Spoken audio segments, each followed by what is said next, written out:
Nice. First of all, folks, thank you so much for inviting me. It's very, I mean, it's an honor to me to be here, trying to, talk through my experience as an artist and a visual designer, what I do. Hopefully it's going to be interesting. First of all, let's do some checking. Do you hear me fine? Can you see me fine? All good. Perfect. Yeah. Yeah. So we are really ready now. You can hear me, you can see me, you can hear the music in the background, everything is fine. So let's start. Hello, Elliot. Hello, Elliot. Sorry, I had to do the joke. My name is Fabio.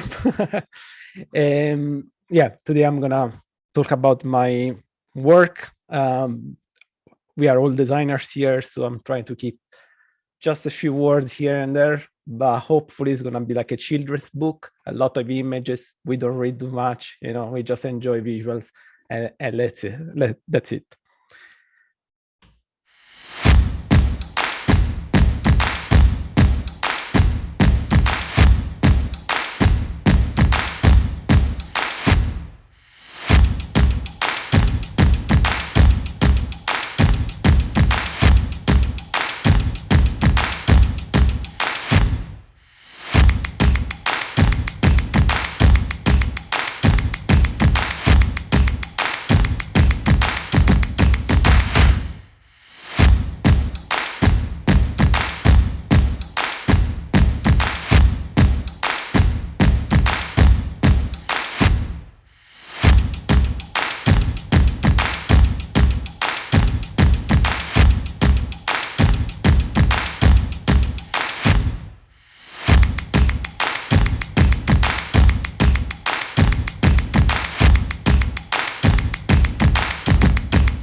Cool.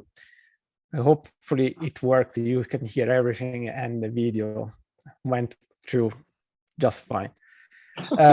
This is a short reel just to show some of my recent work that I created, during those few years. And I start to introduce a bit myself. So who am I? I am a digital artist, visual artist, computational artist, designer, 3D artist. I have no idea. I think it's very hard today, to answer that question. But for sure, one thing I'm not at all is an NFT artist. And it seems that the community is quite actually, does agree with me on that statement. I tweeted this a few months ago, an NFT artist is like saying MP3 musicians. Doesn't mean nothing, pretty much. The reason why is because NFTs technology is not really a media to express, anything. We can argue on about crypto art, that is a different thing, but that is topic for another talk, By the way, if you want, you can follow me on Instagram and Twitter, and you can like this tweet or retweet, whatever you want, or take screenshot and repost. I will show to my mom, make her very proud. Is gonna like that. The reason why I do, the reason I do art is, to make questions and to ask about things or to wonder. And one of the main questions, the core question that I usually have around my work is, what does it mean to be humans in the digital era? I'm very interested in about how technology and society and nature, they connect together, or they fight against each other, or they collaborate. So my question usually is around, does society have an impact on nature? Does nature have an impact on society? Does technology have an impact on society? And et cetera, et cetera, et cetera. You know how many combinations can be, created with these three things. But I found very interesting, and I will explain how and why, this interest comes in my work. The fact that, everything we do and the relationship of these three big spheres have a huge impact on our lives in some way or another. How I get to this topic, I think, is a bit of a story that I'm going to tell you through this, this deck. I'm going to try to keep very short and fast the first part. That will be a bit of an introduction. But I think it's important. When I asked about what shall I present, one thing that, I've been suggested to do, it was to introduce a bit my where my inspiration come from. And one of the biggest inspiration probably is from my hometown. You can hear from my accent that I'm Italian. I'm actually from Naples, south of Italy.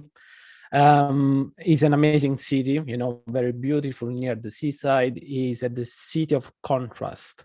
Like weird things happen everywhere. Those are some of the pictures I took around the city. You can see a lady taking the sun bath on side. The other side is she's cleaning, I don't know what, on the beach. I have literally no idea what was happening there.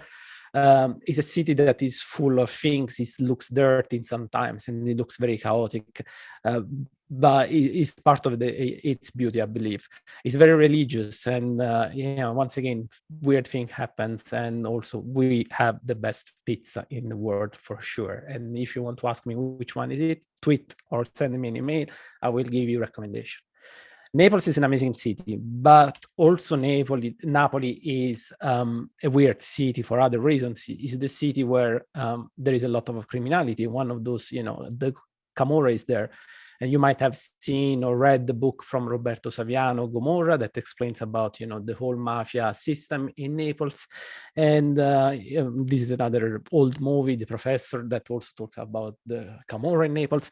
Anyway, when I was a young kid, it was not dangerous to be around the city, but the classic Italian mom really wants that you stay home as much as possible, avoid, you know, bad influences and bad friends.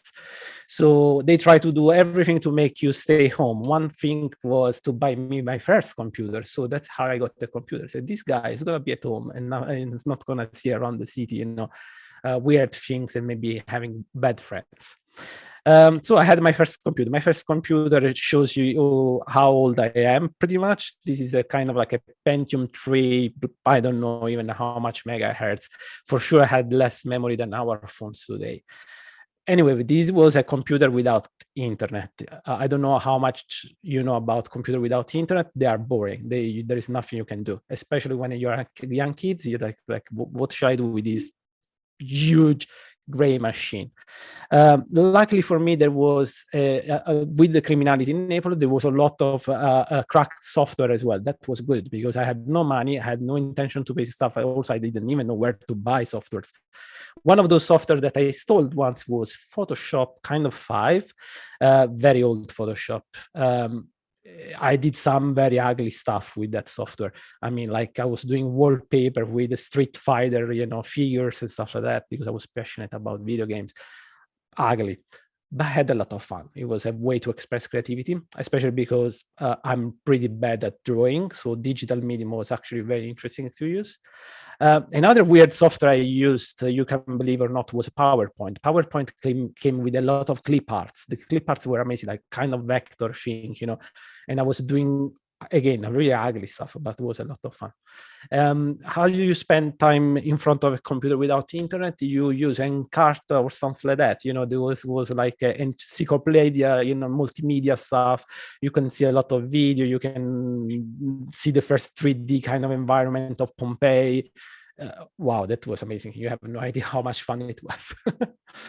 This was before, you know, Wikipedia, you know, SAS, stuff like that. At some point, we got internet.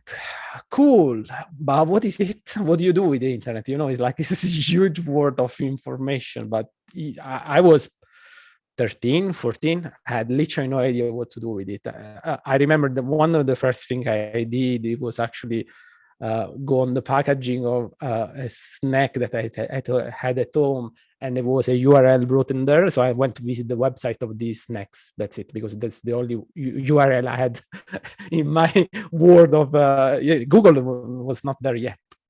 So internet at that time came with a 56K modem, made a lot of noise. You had you need like a really long cables going around the house.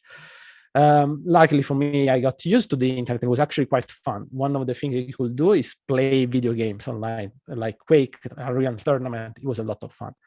The other thing was chatting, and chatting was I don't know, was another word, was like a weird softwares like ECQ or AOL or stuff like that.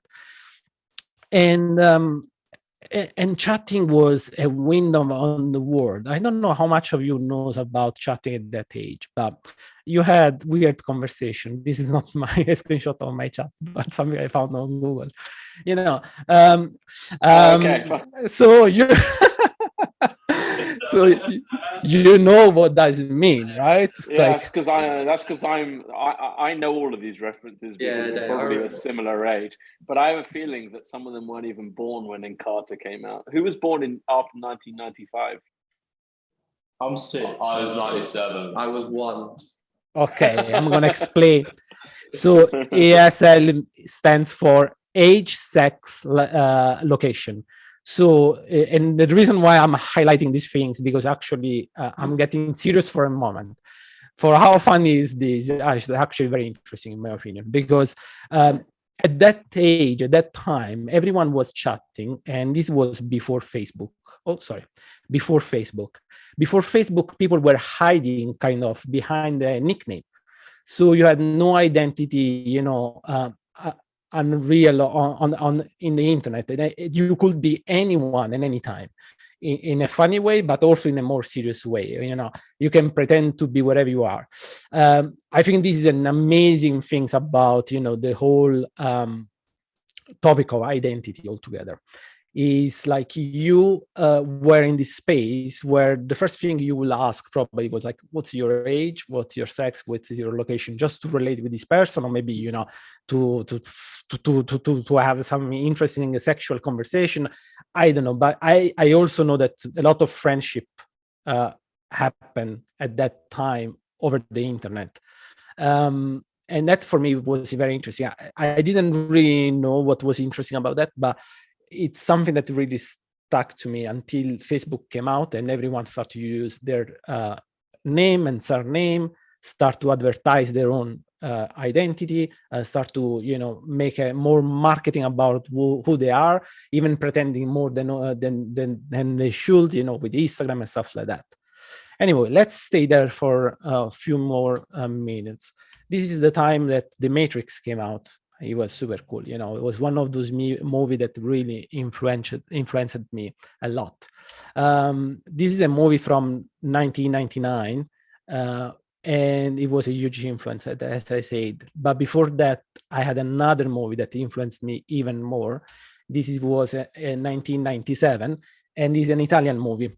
It's an Italian movie from a director called Gabriele Salvadores. And this director made this movie called Nirvana. And the movie looks crap today. I mean, it didn't age very well. But the whole, you know, story and the whole topic behind the movie is so interesting. So just to keep it super short, he's a video game character that suddenly woke up and realized that actually he's a video game character and is stuck inside the software. So in this scene that I'm streaming right now, hopefully you can see quite fine. You can see that the guy opened a wardrobe and is showing to another character in the video games, like, look, we are actually not real. We are part of a simulation here, and this is the back door where you can see the whole software running. You know, so and anyway, that is the moment that he realized that is someone else and maybe doesn't even exist as person, and everything is fake around this person. So he tried to keep in touch with the programmer of the video game, that is this guy, and ask to get it free, you know, like, please, can you free me from this video game? I don't want to exist in this simulation environment. Anyway, this was a movie that I went to see the cinema. I was super young and it was like always like stuck with me. Also, like, visually, the movie itself, it didn't age very well, but I found some of those images and screenshots amazing. Like, look at those ER set, for example, that has the VR set, sorry, or like even the fake eyes with all the technology inside, something like that. Anyway, all of that made me super interested in programming, and I bought one of my first book about programming that was Visual Basic. I don't know how much you know about software programming. Is one of the worst languages that you can learn for for programming. But I was all in this, you know, kind of hacker kind of things. I want to learn how to do stuff, and I tried. I didn't succeed very well. I mean, like, but the interest to get there. Let's jump on a different topic. After a few years, I went to the university and I, of course, started to study. And I had an amazing experience, to be honest with you. I enrolled this university accidentally, pretty much. I mean, I chose it because I liked the name. I didn't really know what was the curricula. But in the end, this university that is actually this building here was a university of sociology anthropology, focused on digital culture. And during those years, I had the opportunity to stumble upon like kind of books like The Global Village from McLuhan, or reading like Philip Dick and Do Androids Dream of Electric Sheep, you know, the book of Blade Runner, and other stuff like Cognitive Surplus that I really suggest to read. Is an amazing thing. Anyway, all these books, they were all inputs coming on an interest that I already developed in a young age, but now with a bit more structure about the internet, the media, how have an impact on society, and how the society itself reacts to these media. You know, I was still fascinated about the internet as an ecosystem and how it works from different point of view, like looking from different lenses, like from an economical point of view, from a creative point of view, you know, and things like that. Cognitive Surplus and Wikinomics, for example, are two amazing books that explains the whole economy of the Web 2.0.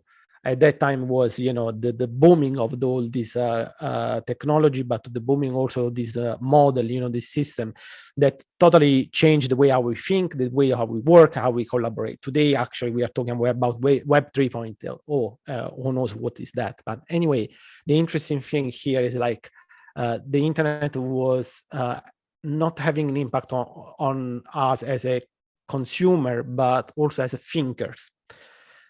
Another experience that really shaped the whole my whole career was my profession as VJ. So at the university, I needed some money, of course, and I had a few friends like playing electronic music in a club. And once they asked me, "Do you want to put some images, you know, on a projector in this club?" I didn't have a laptop at the time, so I went with my huge iMac, the white one, in the club. How uncool is that? A guy with a huge, but I bought a MacBook after that because it was too big.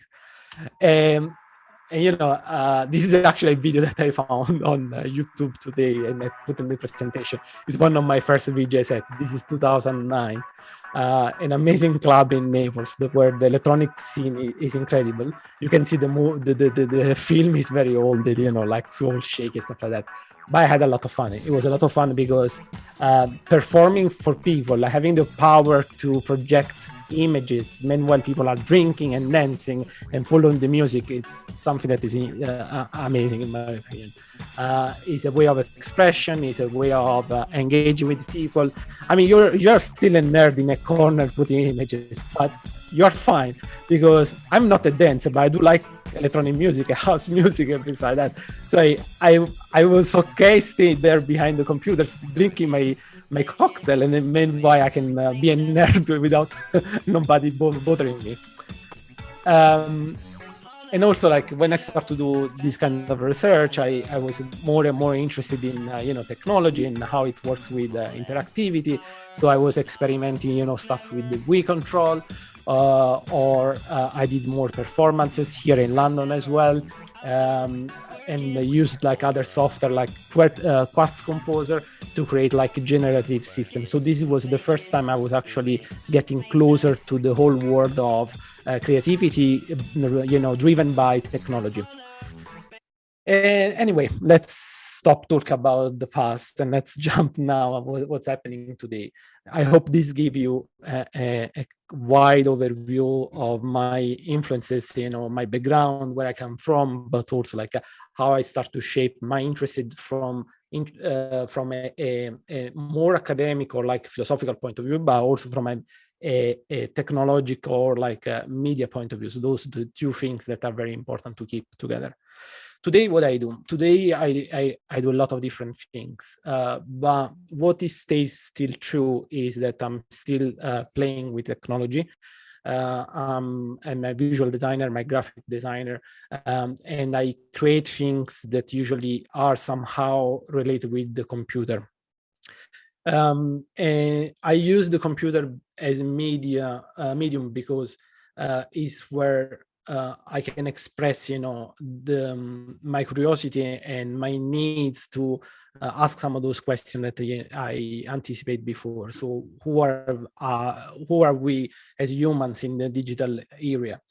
And some of my work can be like very minimal today, kind of like fluid. This is a generative artwork. What does it mean? It's created with a kind of coding, scripting technology, and the shapes moves and they kind of like dance together, creating this like loop.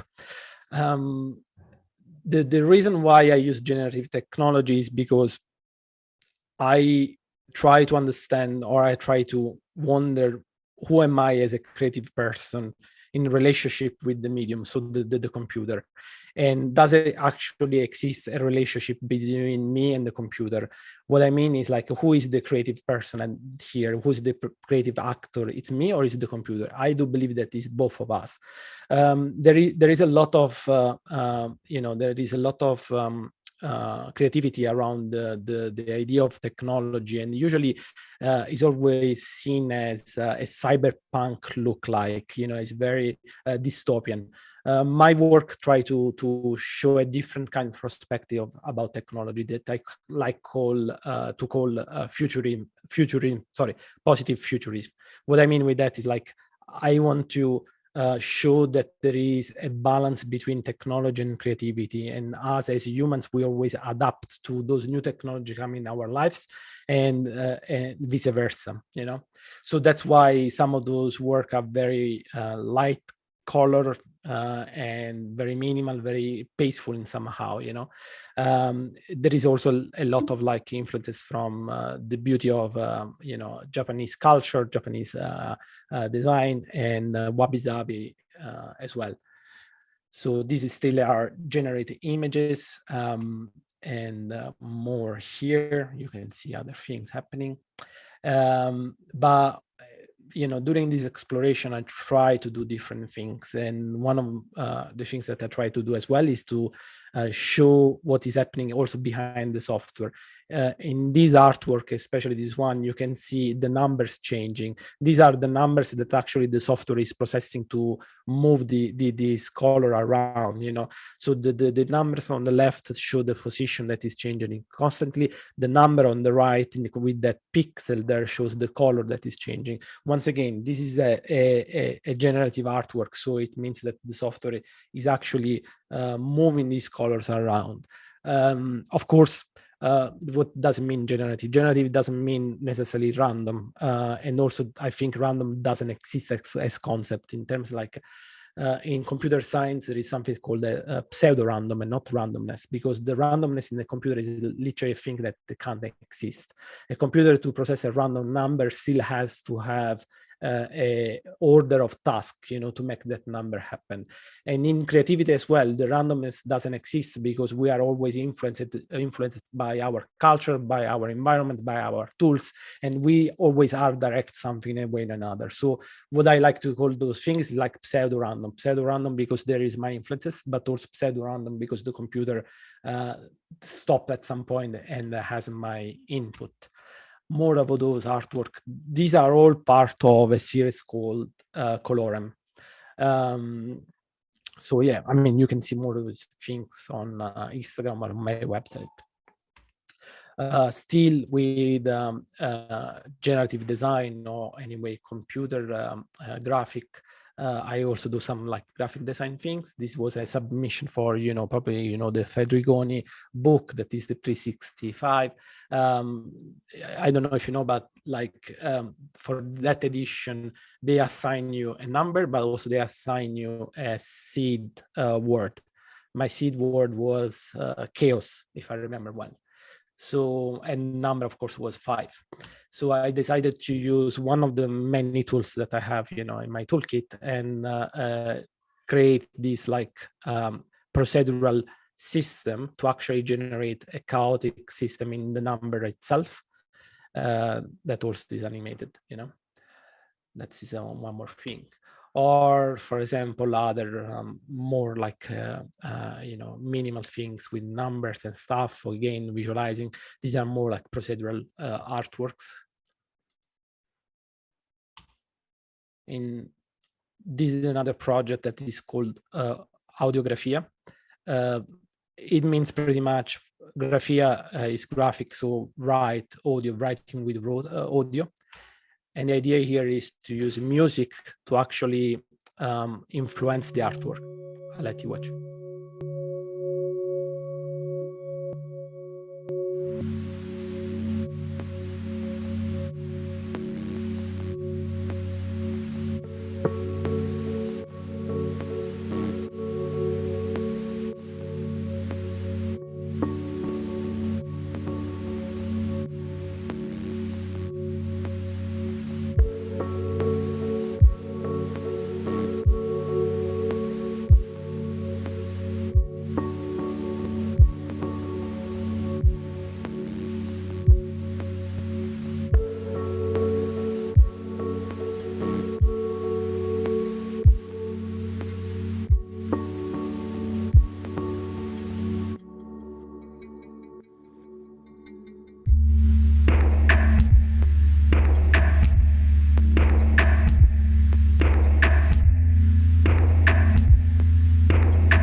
So you get the idea. Is an audio generative artwork. So what does it mean is like those lines are, moved through the audio, and the shape itself changed by the audio. And that became a video, but also became a print. And this project itself actually has many other outcomes. You can now understand from the VJ, background where this interest comes from. And I always found the audio and the music a very inspiring kind of like a path to create my work. Stay in the generative world, you can see here in another project where is actually created in Cinema 4D. And what is happening here is like a random seed number is moving this object in a very random way. I have no idea what is happening. So I art direct some of the work, deciding the shapes and the colors and things like that. But the composition itself is actually is randomized by the computer. And this is one of the artworks that came out from this generative system. And this is another artwork that comes from the same generative system. So that allows me to create many, many artworks with one system, but also it helps me to detach myself as a creator from the artwork I'm creating itself. You know what I mean? Like I decide for a few of those attributes, but after that, it is again a relationship between me and the machine. The machine and I, we are both creator of these works. From this project, I came up with another idea that I called digital ikebana. If you are familiar with the ikebana, it's the art of flower arrangement in Japanese culture. So you got flowers and things like that. You are arranged in a beautiful composition. It's a kind of, as usual, meditative kind of experience for Japanese people. But there is a beauty in all of that. So I decided to use the same generative system than before to create artworks that also includes flowers. And the reason why is the digital ikebana is because, once again, I'm art directing what are the flowers, what are the colors, but the ikebana itself is made by the computer. The computer is arranging the flowers in the composition, creating this composition, creating this other composition. So, composition are created by the computer. So I like to think that the computer is actually meditating and creating those artworks by rearranging those flowers. Other work is that they include photogrammetry technology. Photogrammetry, I don't know if you're familiar with that, but it is literally the process of taking lots of pictures around an object and recreating a 3D shape of it. Before was a quite of a complicated technology that you had to use a camera and software on your computer and blah, blah, blah. Today, there are amazing apps on your phone that you can just, download, take pictures around an object and scan and create 3D shapes. Actually, thanks to these mobile apps, I start to take a lot of scans of these objects, and that was during the COVID time. I was here in my apartment in Haggerston, London, and I was like, just doing the same old walk over and over again with the stroller, the baby, and getting bored of this like kind of thing. So I start to download this app and I start to scan flowers. I start to scan trees in the Haggerston Park on London Field, on the canal and things like that. And from there, I start to create artworks, made with this object I was finding around. Here you can see a composition with a part of my face, trees probably from Haggerston Park. There is a ping pong table somewhere probably, and that became also a more like augmented reality piece. So, there is this 3D composition, like it's kind of a sculpture, if you want to call it that. And you can see around. There is also the face of my little boy here. It was super hard to take a photogrammetry of my son, but I have a little bit of a shape there. Here probably you can see a little bit better. So there are different layers of different scans. There are trees, there are flowers, there is what else? There is a cupboard of my living room. There is me. there is a lot of chaos, to be honest. But I just found interesting, to take those like taking picture pretty much and doing a photo collage. But instead of being a photo collage, will be a 3D shape collage kind of things, more artwork created with a scanned thing, On the left, there is this half tree that I found on the canal. On the right, instead, is one of the many leaves that you find in the park in the autumn. And I'm at that point was the moment that also like the word metaverse was coming up over and over again.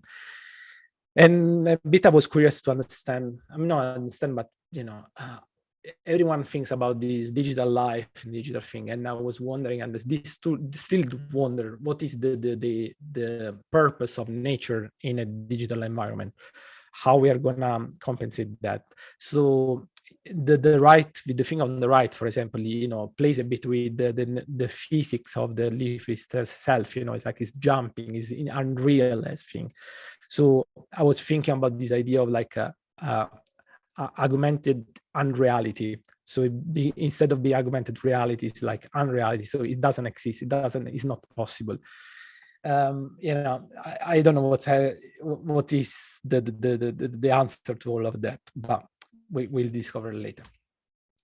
Another work I did recently was this data sculpture called Data Collector. So once again, this is the moment that the whole metaverse and NFT thing was happening. I've been lucky enough to jump on an NFT quite early. What I was very curious about, is again this relationship between technology and society, and especially how things are changing in terms like how the meaning of value is changing today. What I mean with the meaning of value? The meaning of value, I mean that today people are spending millions of dollars, pounds, to buy JPEGs and things like that. Until 2 years ago, had no value, those JPEGs. So, this value is changing. But the value itself is an interesting concept, because value is nothing more than a lie that all society agrees to believe. Like money. Money, if you take money, I mean, now I don't even know if physical money still exists, but if you have still one of these piece of paper in your wallet, this is a lie that we all agree on, like we decide that the value of the piece of paper is £5, £10, whatever it is. And it has value until everyone believes that. So the same is with NFT, and the same is with these JPEGs. The value is there because we as collective believe in that. So the idea of data collector is the kind of thing that is a snapshot of a moment where two collectors are transferring the artwork from one wallet to another. So you can see the composition to the decomposition of the artwork. And this is a bit.